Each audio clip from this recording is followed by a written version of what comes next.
Hello friends, तुमचं स्वागत आहे माझ्या नवीन व्लॉगमध्ये. तर माझी आई आषाढी एकादशीसाठी 1 महिना झालं गेली आहे पंढरपूरला. तर सगळं मीच करते काम वगैरे. तर उठले आणि मग त्यानंतर सूर्योदयाला नमस्कार केला, झाडाची फुले वगैरे तोडली आणि सुरुवात केली चहापासून.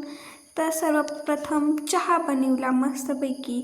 मी, माझ्या आजीने, भावाने वगैरे चहा पिला. आणि त्यानंतर आज मोठी एकादश म्हटल्यानंतर आपण चिप्स वगैरे तर तळून घेतोच ना. तर मग चिप्स वगैरे तळली. त्यानंतर जे वाफेवरले चिप्सचे जे पाणी असतं त्याचे पापड होते ते तळून घेतले. त्यानंतर शाबूचे पापड होते ते तळले. आणि हे मी पहिल्यांदाच करत होती, तर मला थोडीशी भीती वाटत होती. आणि आजीला काही आता म्हणजे सुधरत नाही आहे, त्यामुळे मी करू देत नव्हते आजीला काम वगैरे.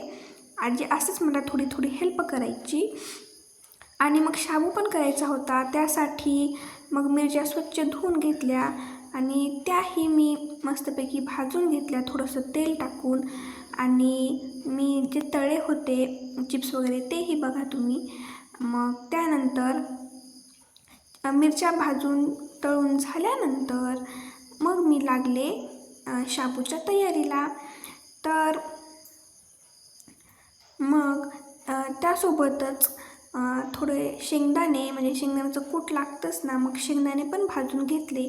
आणि रात्री थोडे काही शेंगदाणे भाजून ठेवलेले होते, त्याचंही मी मिक्सरमधून काढून घेतलं कूट. आणि ते जे मिरच्या होत्या त्याही वाटून घेतल्या मस्तपैकी. आणि मिरची एवढी सुंदर दिसते तशी ती नसते, खूप तिखट असते ना मिरची. तर आणि भगरीचा भातही करायचा होता, तुम्ही त्याला वरीचा भात म्हणतो ना ते.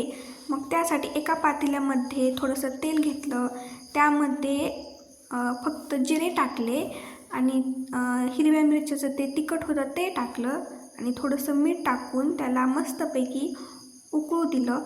आणि तोपर्यंत मी जे ते भगर होती ते मी त्या नीट करत बसलेली होती. तर त्यामध्येच माझा अर्धा 1 तास निघून गेला, कारण छोटे छोटे खडे असतात ना. मग ते झाल्यानंतर शेवटी आजीनंच केलं ते स्वच्छ. आणि मग त्यामध्ये टाकून दिलं.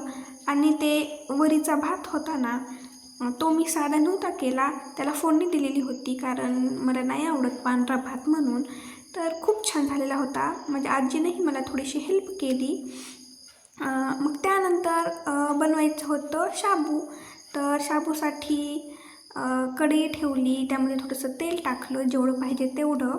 आणि मग शाबू घेतला. शाबू मी रात्रीच भिजत टाकला होता, पण काय झालं त्याला पाणी कमी पडल्यामुळं तो नीट भिजला नव्हता, त्यामुळे मी दुसरं काम करून घेतलं तोपर्यंत.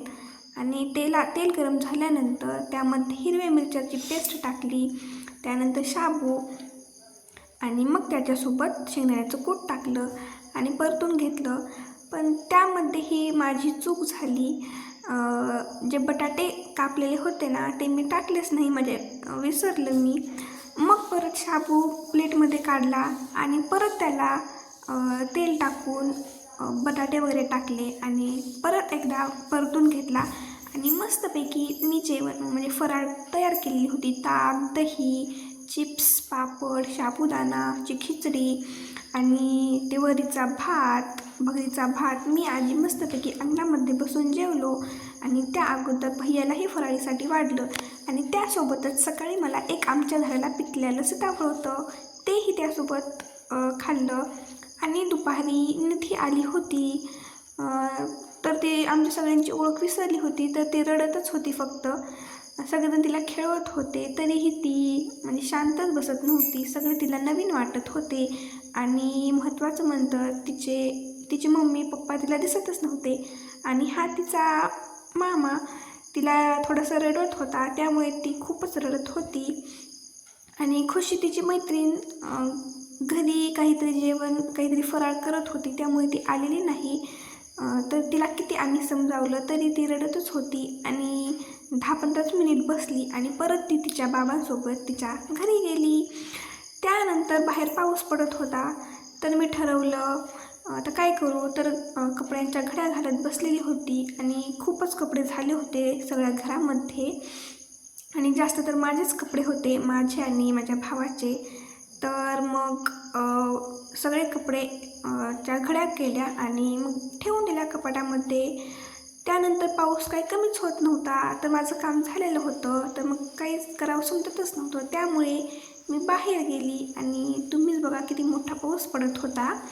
आणि मग मीही ब्लॉग केला थोडासा मज्जा घेतली पावसाची वगैरे, आणि सगळ्यांना थोडा स्नॅप वगैरे पाठवला. हे बघा, एवढ्या पावसाळ्यातसुद्धा पाऊस असूनसुद्धा हे आमच्या गल्लीतले ज्या मुली आहेत छोट्या छोट्या, ते खेळण्यासाठी आलेल्या होत्या आणि ते काहीतरी गुलाबाचे फुलं वगैरे तोडून घेऊन जाण्यासाठी आल्या होत्या.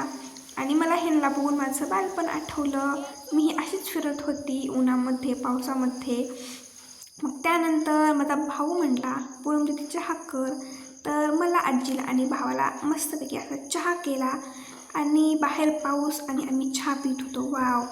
पाऊस कमी झाल्यानंतर सायंकाळी गल्लीतली जी छोटे लहान मुले असतात ते क्रिकेट खेळत होते. तर मलाही, मी कॉलेजमध्ये शाळेमध्ये क्रिकेट खेळते ना, ते आठवलं. मग त्यांनाही व्लॉगमध्ये घेतलं आणि त्यांना थोडंसं काहीतरी बोलले. तर मग ते खेळत होते आणि माझ्याकडे बघत होते. "पूनम दीदी तू काय करते, व्हिडिओ करते का आमचा?" असे काहीतरी बोलत होते. आणि मग त्यांचाही व्हिडिओ बनविला थोडासा आणि मस्तपैकी माझी एकादशी संपली. Thank you, bye. भेटूया सेकंड व्लॉगमध्ये.